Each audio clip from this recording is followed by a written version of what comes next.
सर्वे भवन्तु सुखिनः सर्वे सन्तु निरामयाः सर्वे भद्राणि पश्यन्तु मा कश्चित् दुःखभाग् भवेत् योगेन चित्तस्य पदेन वाचा मलं शरीरं च वैद्यकेन योपाकरोति प्रवरं मुनीनां पतञ्जलिं प्राञ्जलिरानतस्मिन्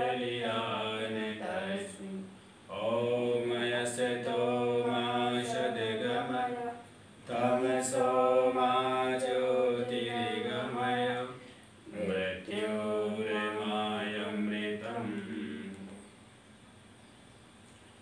आज प्राणायाम करेंगे, डीप ब्रीदिंग, हल्के हल्के प्राणायाम कराएंगे। तो डीप ब्रीदिंग प्रारंभ करें। ओम लगा देगा और ओम का मानसिक जाप करें। ये बहुत अच्छी एक्सरसाइज है प्राणायाम की। बस मेरुदंड सीधा हो, चेहरा शांत, आंखें बंद, आनंद का भाव, ओम का मानसिक जप।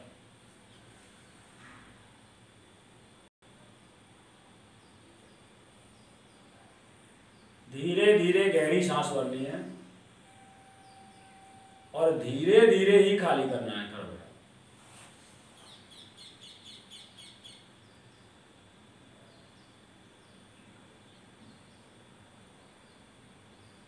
ओम लगा।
अब रोक रोक के करना है। अंदर रोकिए, अंतः कुंभक। कितनी देर रोक सकते हैं? 1 मिनट तक, 1.5 मिनट तक, जितना आपकी क्षमता है रोकिए। उससे धारण शक्ति बढ़ती है, धारण शक्ति।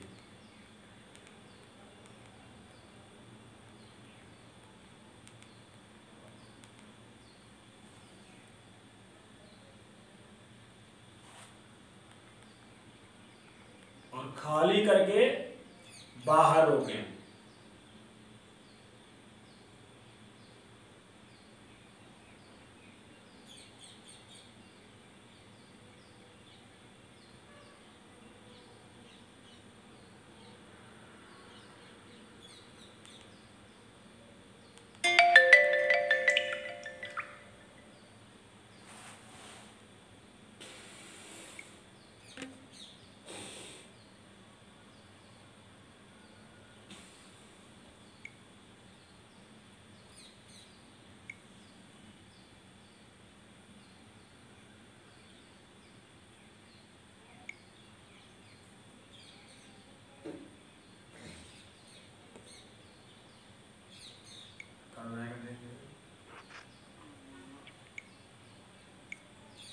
योगाचार्य जी। हाँ जी। अरे कहाँ चले जाते हैं आप? प्राणायाम नहीं कर रहे हो क्या आप? अरे मैं तो प्राणायाम कर रहा हूँ, तो मैं तो आपको दिखता रहता हूँ, आपको देख देख के तो कर रहा हूँ मैं। हाँ, तो प्राणायाम आप करते रहिए और बीच में जब अभी आएगा टॉपिक, जब बोलूंगा मैं, मेरा भी मुझे भी करना होता है ना प्राणायाम। मैं प्राणायाम करते करते थोड़ा शांत हो जाता हूँ। ठीक ठीक ठीक। चलिए एक बार ओम बोलते हैं, अगला प्राणायाम कराएंगे।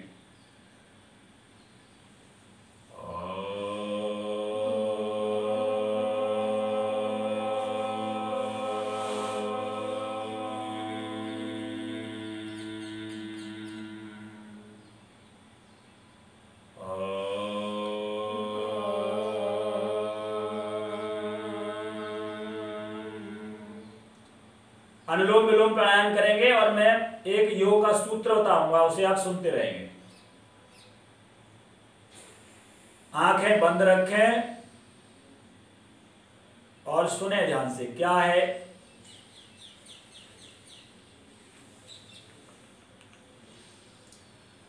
योग साधक, करिए बेटा, करो आप।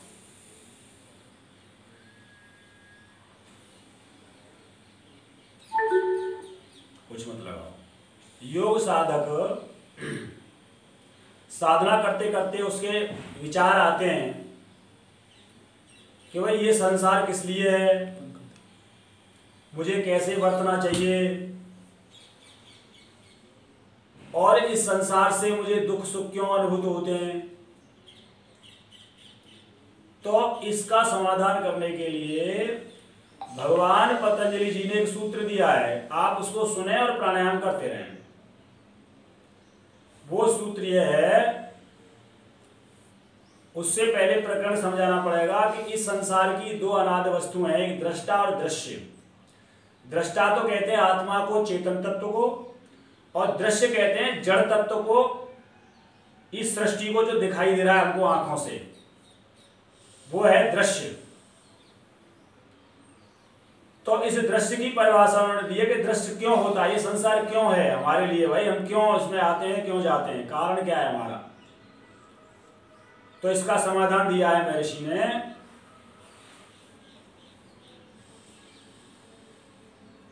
प्रकाश स्थिति क्रियाशीलम भूतेन्द्रियात्मकम भोगापवर्गार्थम दृश्यम। दृश्यम माने दृश्य। यह संसार प्रकाश, क्रिया और स्थिति शील यानी स्वभाव वाला है, यानी 3 गुण वाला है, सतोगुण, रजोगुण और तमोगुण। प्रकाश कहते हैं सतोगुण को, जहां आनंद है, और क्रिया कहते हैं गति को, जहां आदमी रजोगुण में बरतता है, और स्थिति कहते हैं तमोगुण को, जहां शांत है और बिल्कुल तमा यानी अज्ञान में है। तो इन तीनों गुणों में ही हमें आकर के बरतना पड़ता है हर प्राणी को, छोटे से छोटे, बड़े से बड़े को, ज्ञानी से ज्ञानी, मूर्ख से मूर्ख को। आगे भूत इंद्रियात्मकम। और इस संसार कैसा है भाई? इसमें भूत, भूत कहते हैं 5 तत्वों को, पृथ्वी, जल, अग्नि, वायु, आकाश, ये भूत हैं, 5 महाभूत। तो इन 5 महाभूतों से बना हुआ है इस सृष्टि में, इन 5 तत्वों के अलावा और कुछ नहीं है, इसी का विस्तार है। पृथ्वी, जल, अग्नि, वायु, आकाश, पूरे ब्रह्मांड में, पूरी सृष्टि के अंदर यही है। ऋषियों ने जाना है अपनी चेतना के द्वारा, और अब वैज्ञानिक भी इसको जान रहे हैं। अच्छा, और कैसा है? इंद्रियात्मकम। इसमें इंद्रियां भी हैं, सभी प्राणियों की इंद्रियां हैं, 5 कर्मेंद्रियां, 5 ज्ञानेंद्रियां हैं। तो इन इंद्रियों में और इनके परमाणुओं में सारे सृष्टि के सभी प्राणी, समस्त सृष्टियों के, समस्त ब्रह्मांडों के सभी प्राणी बरत रहे हैं। या तो उनके पास कर्मेंद्रियां हैं, जैसे पृथ्वी के ग्रह पर रहने वाले व्यक्तियों, उस जीवों में कर्मेंद्रियां हैं, हाथ, पैर, आंख, नाक, मुंह, जीभ, ये सब है। लेकिन पृथ्वी से अन्य ग्रहों पर जब जाएंगे तो वहां आपको बिना इस प्रकार की आकृति वाले भी प्राणी मिलेंगे। अच्छा जी, अब भोगापवार्थम, ये होता क्यों भाई, ये संसार है किस लिए? तो ऋषि ने जवाब दिया है, भोग अपवर्गार्थम, भोगने के लिए, अपवर्ग कहते हैं मुक्ति के लिए। ये भोगने के लिए है और मुक्ति के लिए है। तो भोगते क्या है? हम जो करते हैं उसका परिणाम भोगते हैं। हमने चाहे मन से, चाहे वचन से, चाहे कर्म से, शरीर से जो भी कर्म किया है उसका फल भोगना ही पड़ेगा। वेद इसी बात का समर्थन करता है कि अवश्यमेव भोक्तव्यम कृतम कर्म शुभाशुभम।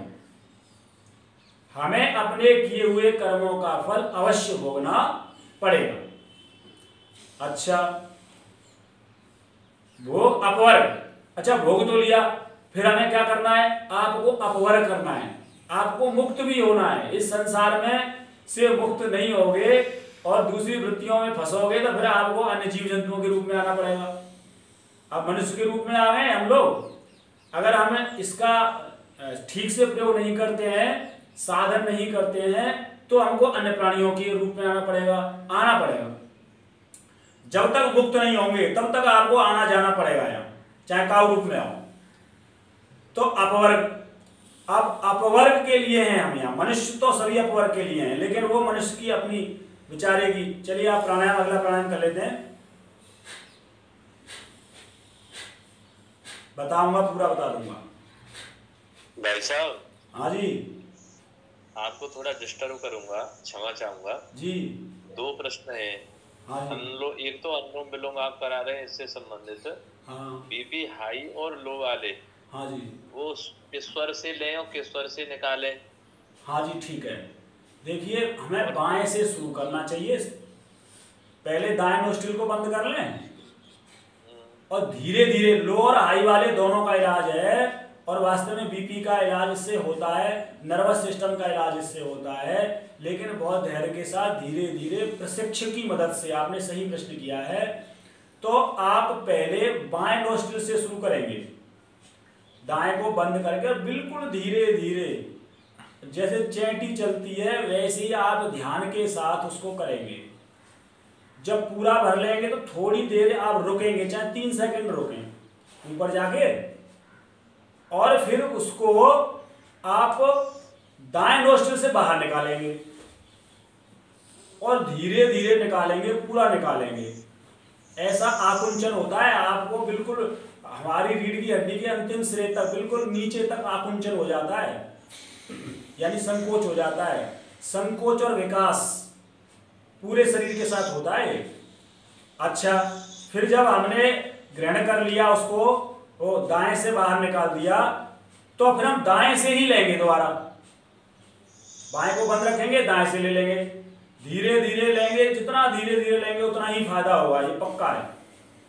और गहरी सांस भर करके थोड़ी देर रोकेंगे, बाहर भी रोकेंगे, अंदर भी रोकेंगे, फिर बाएं से बाहर खाली कर देंगे। इस प्रकार धीरे धीरे करने से हमारे शरीर की जो नाड़ियां हैं, जो चाहे रक्त से संबंधित हैं, चाहे वो नर्वस सिस्टम से संबंधित हैं, उनमें सुधार प्रारंभ हो जाता है। अच्छा सुनो, ये क्यों होता है ये भी बता दूं मैं आपको। किसी को बीपी हाई होता है, किसी को लो होता है। इसका भी कारण है। हाई उसको होता है जो तमोगुणी वृत्ति वाला है, यानी कि इसकी इड़ा नाड़ी बहुत ज्यादा वो हो गई है, क्रियाशील हो गई है, इसलिए उसको बीपी हाई हो गया। और जो बहुत शांत रहता है, बिल्कुल पूजा पत्री में लगा रहता है, संसार से डरता रहता है और हमेशा बेचारा कमजोर सा हो गया है, उसका लो हो जाता है और वो पिंगला नाड़ी कमजोर हो जाती है उसकी। अब इस वजह से उसमें असंयम हो जाता है। लो और बीपी दोनों ही रोग हैं। अच्छा, उसके लिए शर्मा जी, उसके लिए हमें करना क्या चाहिए? धीरे धीरे इस प्राणायाम को करके हृदय में ध्यान लगाते हुए, जब आपके प्राणों का प्रवाह सुषुम्ना नाड़ी में होने लग जाए, बिल्कुल बीचा बीच में, यहाँ ये हमारी भ्रुकुटी है, इसके बीच में चित्रक नाड़ी है और इससे लगी हुई यहाँ हृदय में, यहाँ सुषुम्ना नाड़ी बिल्कुल बीचा बीच में चलती है रीढ़ की हड्डी के साथ। जब उसके साथ आप ध्यान लगाएंगे और प्राणायाम करेंगे तो दोनों ही चीजें सही हो जाती हैं, यानी कि आपका बीपी हाई भी ठीक हो जाएगा और लो भी ठीक हो जाएगा, क्योंकि आप उस समय संतुलन में आ गए। और ये सत्य बात है, जब तक हमारे रजोगुण, तमोगुण, सतोगुण, इड़ा, पिंगला, सुषुम्ना ये पूरी संतुलित नहीं होंगी, तब तक हमको कोई ना कोई रोग मानसिक शारीरिक लगा ही रहेगा। इसीलिए योगी और साधक इन चीजों का, हठ क्रियाओं का सहयोग लेते हैं। अनुलोम विलोम का, कपालभाति का। कपालभाति से क्या होता है, जो विकार इकट्ठे हो जाते हैं, वो डिपॉजिट्स या उनको कहेंगे मॉर्बिड मैटर्स या हानिकारक चीजें हमारी सेल्स में इकट्ठी हो जाती हैं, उनको तेजी से हम बाहर निकाल देते हैं कपालभाति से। समझ में आ गया शिव कुमार जी? जी भाई साहब, जी भाई साहब, बहुत बहुत धन्यवाद भाई साहब। हाँ, मैं अपनी आगे बात कह दूं, जो मैं सूत्र को पूरा कर रहा हूँ। जी भाई साहब। आप प्राणायाम कर लो, कपालभाति, फिर ब्राह्मणी कराएंगे, समापन कर देंगे, क्योंकि जब तक बात पूरी नहीं होती है, जब तक कहने वाले का भी मन नहीं भरता है।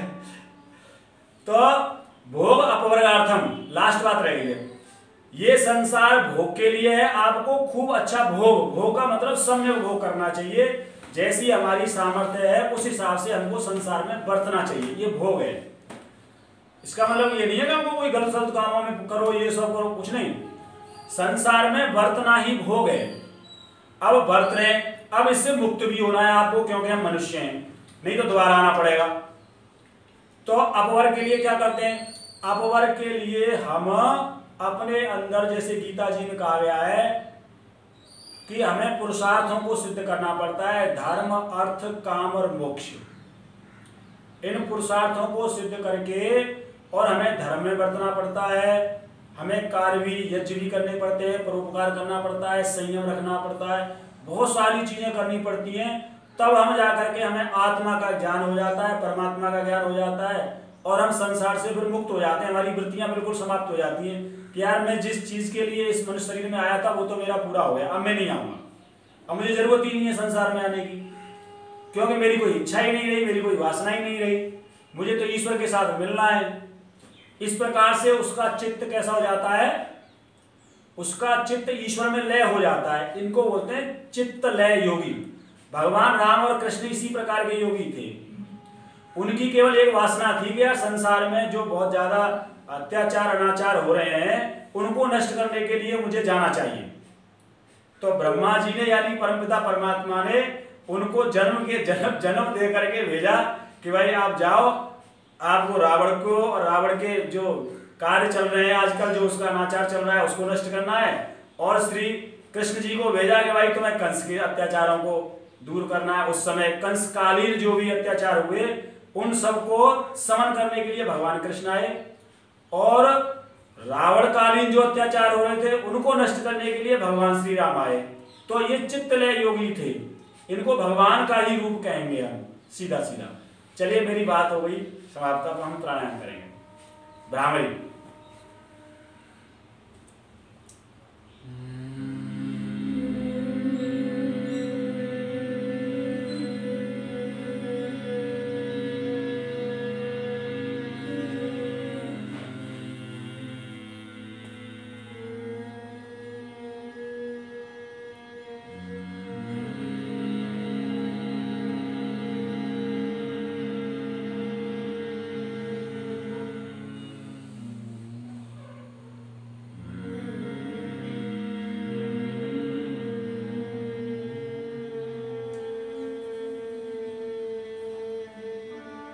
एक बात रह गई है, इसमें मैं पूरी कर दूं, जो मेरे विचार आए हैं वो भी मैं कह देता हूं कि संघ की स्थापना क्यों हुई। ये मैं बात योगियों के विचारों से कह रहा हूं। देखिए उस समय पर जो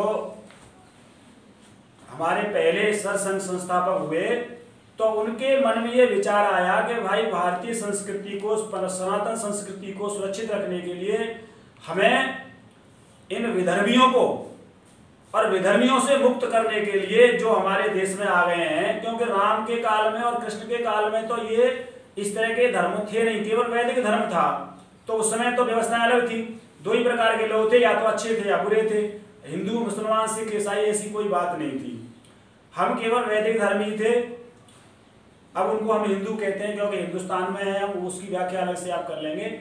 तो अब विधर्मियों को, यानी कि दुराचारी राक्षस प्रवृत्ति के जो लोग हैं, उनसे अपनी संस्कृति को बचाने के लिए हम अपने वैदिक संस्कृति के लोगों को, जो हिंदू धर्म के अनुयायी हैं, उनको एक जगह इकट्ठा करना पड़ेगा। ऐसे महात्मा, मैं तो उनको भगवान कहूंगा आज के समय पे, ऐसे व्यक्ति ने इस संघ की स्थापना की कि यदि हिंदू एक हो जाएगा तो ही हम विधर्मियों से आगे अपनी संस्कृति को, अपने देश की अखंडता को अक्षुण्ण रख सकते हैं।